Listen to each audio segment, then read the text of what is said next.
మొత్తానికి నువ్వు సొంత కూతురులా చూసుకునే జ్యోతి నీ కన్న కూతురు శ్రావ్య కలిసి బోనాలెత్తారంట కదా? అవునక్క, వాళ్ళిద్దరూ బోనాలెత్తడం చూసి నా 2 కళ్ళు సరిపోలేదనుకో.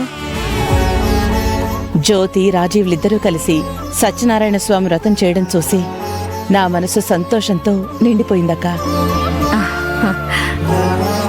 ఇటు పోచమ్మ తల్లి దీవెనలతో పాటు సత్యనారాయణ స్వామి ఆశీస్సులు జ్యోతి కాపురాన్ని చక్కబెట్టాలి. శ్రావ్య ఎప్పుడూ బావుండాలి. అదంతా సరే శారదా, కాని ఆ వాసు రాజు కంటపడకుండా ఎన్ని రోజులు తప్పించుకుంటావు? అదే టెన్షన్గా ఉందక్క. ఎందుకంటే తన కోపం నా మీద ఎంత తీవ్రంగా ఉన్నా నేను భరిస్తాను. కానీ ఆ ప్రభావం జ్యోతి మీద కోపం పెంచుకునేలా చేస్తుందేమోననే నా భయం. తొందరలోనే నేనే తప్పు చేయలేదని రాజీవ్ తెలుసుకుంటే తప్ప ఈ సమస్య గట్టెక్కదు. సరే అక్క, నేను వెళ్ళొస్తాను.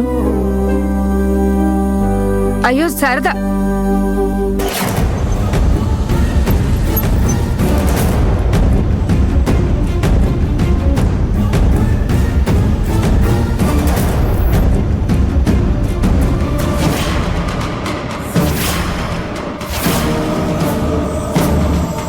ఎందుకొచ్చావు?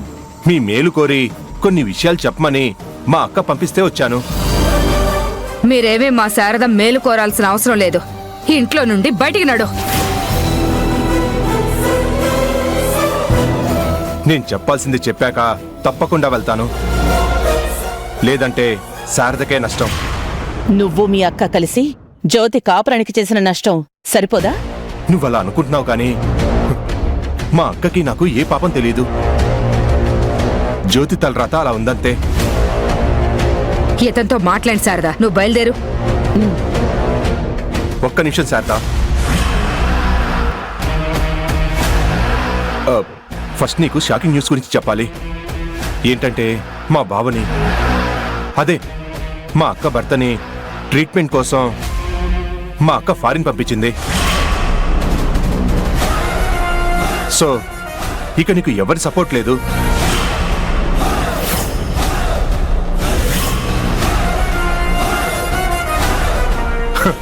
షాక్ అయ్యావా? నాకు తెలిసారదా ఈ న్యూస్ విని నీ గుండాగినంత పనవుతుందని నాకు తెలుసు.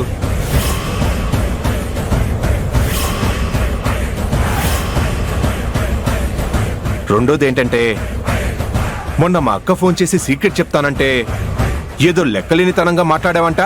అవును, మాట్లాడాను. ఆ సీక్రెట్ నాకు అవసరం లేదు. నీకసలు ఆ సీక్రెట్ తెలుసుకోవాలని లేదా? ఏ కోసైనా లేదు.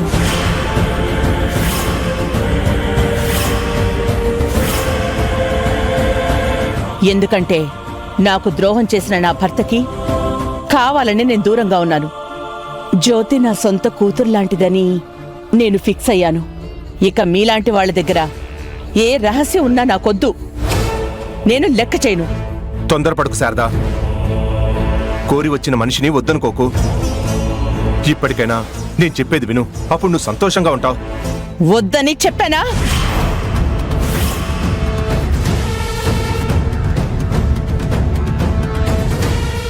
మాట మాట్లాడకుండా వెళ్ళు, లేదంటే మెడ పట్టుకుని బయటికి గంటాల్సి వస్తుంది. శారదా, ఏంటి అరుస్తున్నావు? నీ తాటాకు చప్పుళ్ళకి ఇక్కడ ఎవడో భయపడ్డావు. బయటికి వెళ్ళకపోతే తోట తీస్తా. చెప్తాను మీ ఇద్దరి సంగతి.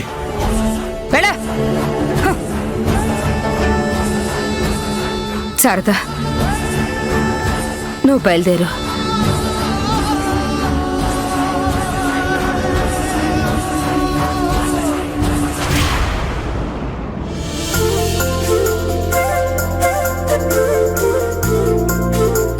అమ్మగారు, అమ్మగారు. ఎవరు? చీరలు తీసుకొచ్చాను అమ్మగారు. లోపలికి రా.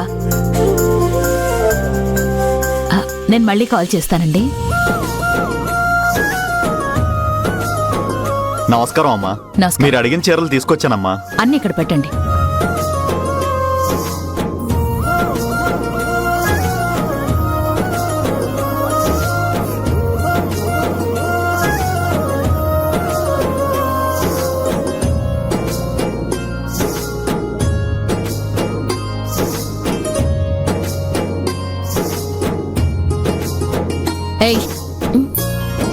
నీకిక్కడేం పని?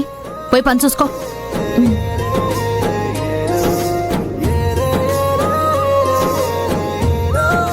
శ్రావ్య, శ్రావ్య, వస్తున్నానత్తయ్య.